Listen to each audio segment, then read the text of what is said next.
What's up, guys? Welcome to Daily Dose of Reddit. This is your host, Zach, and today's subreddit is r/nuclear revenge. Alright guys, first off we have a story, or I guess a series of stories, the first part of which being my personal crusade against the men who destroyed the person I could have become, part 1. Before the story, I want to let you know this is a hard story to read, and it's a hard story to believe, so I get it if you don't believe this story. Also, I did not get back the part of me that was stolen, so this is the story of what made me the sociopath that some of you are familiar with through reading my multiple nuclear revenge stories. It is a long story about my early childhood, some of which I remember and some I was told by my older sister and mother. Then my revenge against the people who were responsible. I have been debating whether or not to post this due to the criminal behavior, and it is also a hard story to read, but I've had some interesting experiences with the aftermath of posts that I've made here. So, let's get to it. I had a horrible childhood with no father around, and my mother left me alone for most of my childhood. Around the time I was 6, my mother started dating a man we will call Tom, short for stepfather, and Tom had a son that was 10 years older than me. We will call him Jerry, short for stepbrother. At first, everything was fine until they were married and we moved into a house together. It started with my mom and Tom arguing almost every day, and after every argument, when I was alone with Tom, he would tell me how much of a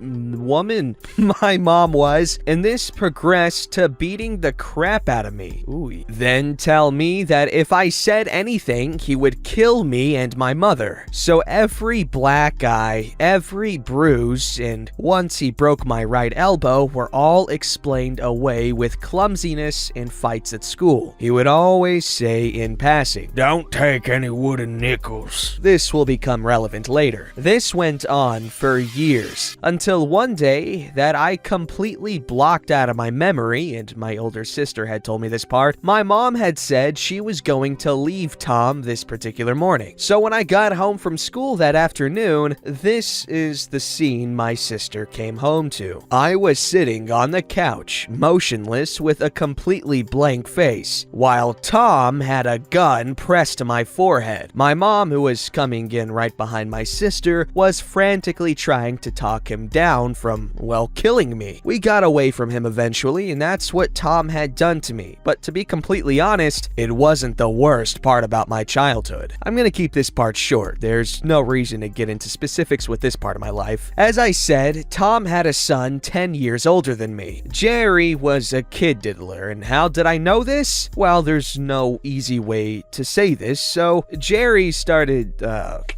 touching me inappropriately when I was almost 7, almost every time he had stayed at our house. Obviously, he lived with his mother. He'd sneak into my room, and you get the idea. I, of course, dissolved all of what made me feel. Fun fact about Jerry is he was really active in his church and was on his way to becoming a pastor, but he became a teacher instead. So, let's jump ahead about 10 years. At this point, I'm on every substance known. I've been in and out of halfway houses and being homeless and living in my car. It had been a long time since I have even thought about Tom and Jerry, till I was at a park across the street from a governmental office that handles stuff like welfare and other things in that vein, when I see a big white truck with the name of Tom's company on the side. He owned a small general contracting company, so I took off after it on foot, and sure enough, it was him, obviously picking up day laborers just like he used to do when I was a kid. Suddenly, like a dam broke in my brain, everything I lived through, everything Tom and Jerry had done to me came rushing into focus in my mind, and I felt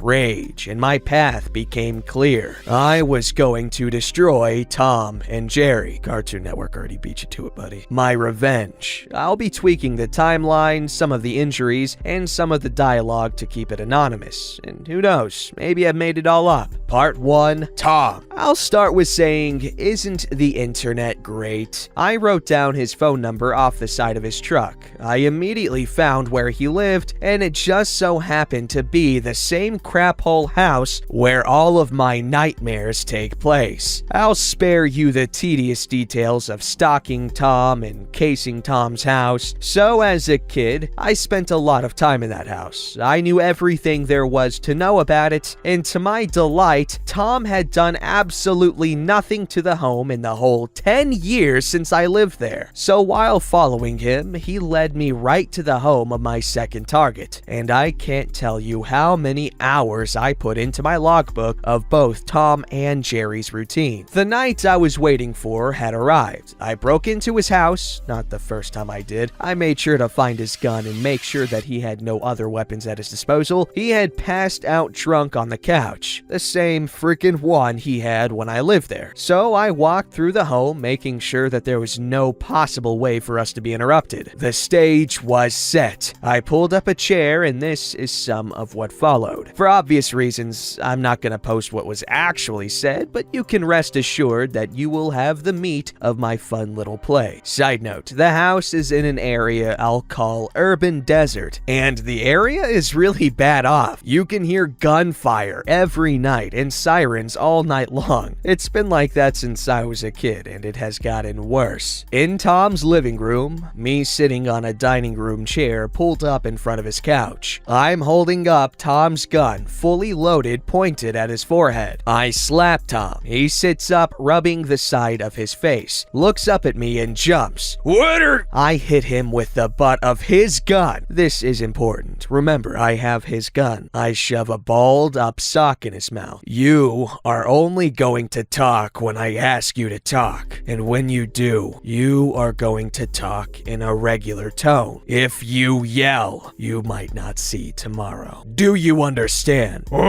Take the gag out. He does what he's told. What? I punch him in the ribs. I didn't say you could talk, but I'm gonna let you ask me 3 questions. Okay, go ahead. What are you doing here? This! I hit him again in the same spot. If you want money, I don't have any. I hit him in the face. That wasn't a question. And I know, Tom, you have no money. That's not why I'm here. Go ahead and ask me a question. What do you want? For you to be in pain, of course. And you know that you deserve it. Now stand up.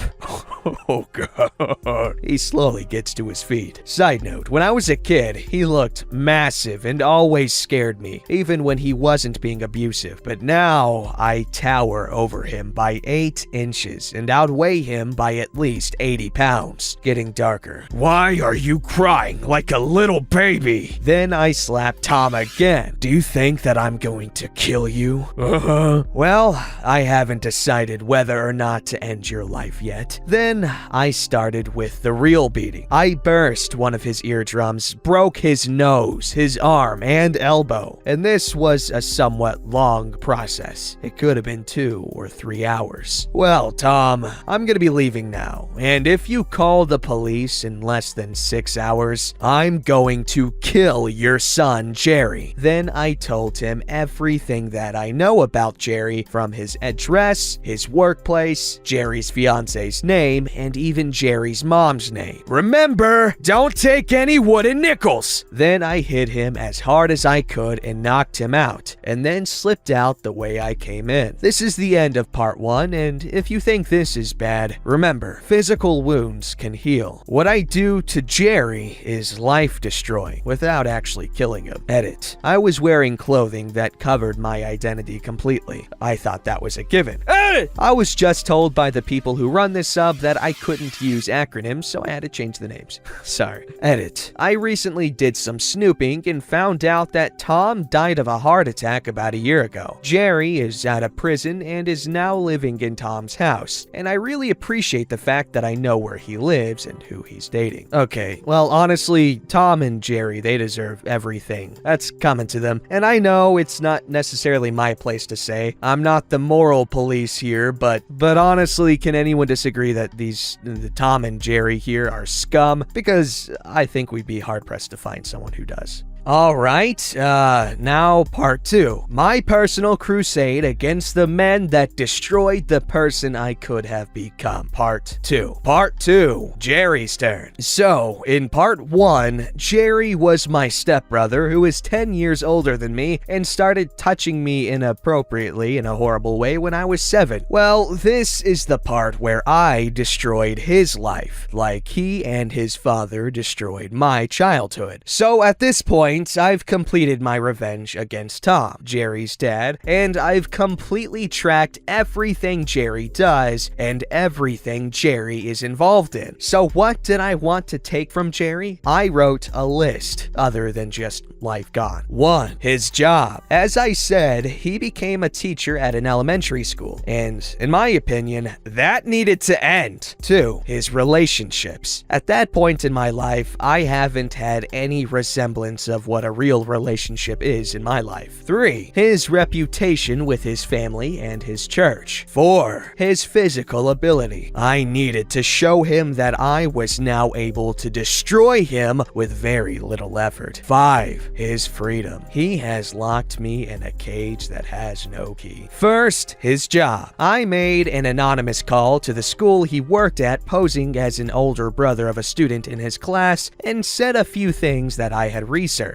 Now, of course, a random phone call isn't going to get him fired, so I let this one go for the time being. Second, his relationships. This was in the form of a letter left on Jerry's fiance's car with the truth and an idea for her to not just take my word for it and go on his PC at home. Now, if you know absolutely anything about kid diddlers, you know that they always keep incriminating evidence in their crap. Well, I don't know what she found, but Jerry was staying at Tom's house less than a week after the note. Well, the final part of my revenge came only a few days after those 2 parts. So as you might expect, I had been following Jerry for a while now, and he used to go out with a few friends from his church to the same bar almost every weekend. So now is my time to show him my face for the first time in over a decade. Except this time, I stood face to face with Jerry. I was no longer a small child, so I waited for the perfect night, a night that had a large number of people from his church, and he had enough to drink to get a DUI. I did not want him to be so drunk that he wouldn't be able to put up a good fight. Here we go, walking into the bar and staring at Jerry until he noticed me. I could tell that he had no clue who I was. I started talking loud enough to be heard clearly by him and his friends. Hi, Jerry. I used his full name. How have you been? Do I know you? Yes,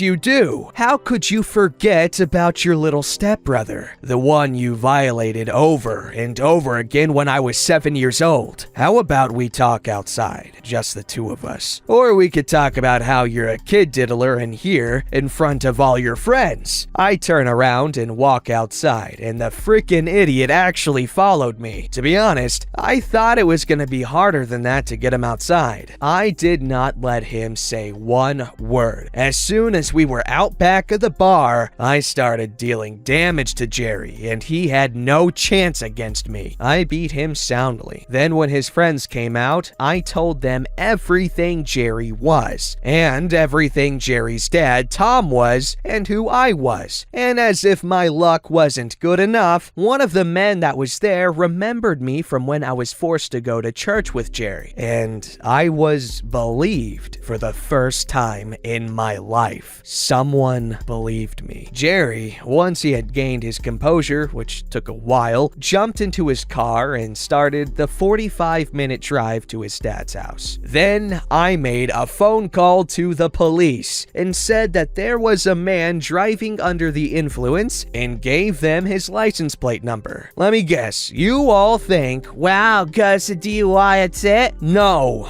dear readers, it's not just a DUI. Jerry just so happened to be in possession of a stolen firearm that was stolen during a terrible breaking and entering just a few weeks before. That put one man in the hospital for 2 or 3 weeks. Good night. Alright, so there is one more part to this story. However, we're not gonna read it today because it's pretty long, and we'll just save save it for next time. But tell me what you guys think so far. This is a really good story. I mean, really, really dark, but I mean, he is getting his revenge. Alright, this story's called He Killed My Fish. I made his life a little bit harder. So, my ex-boyfriend kinda sucks. A lot. He cheated on me, and there was some emotional abuse. He stole my $50 hoodie, and has been giving me the runaround for at least a month. I was pretty much keeping to myself, until around 2 weeks ago, a mutual friend confided in me that he killed my fish by pouring vape juice into the tank and starving them. We won the fish at the fair together over the summer. He decided to keep them because I had cats who could easily kill the fish. I wanted to get my fish back because fish were allowed in the dorms. He said he didn't want to bring them in fear of the tank tipping over on the drive, which seemed reasonable. Now, these were just goldfish, but it absolutely enraged me nonetheless. Those were living things.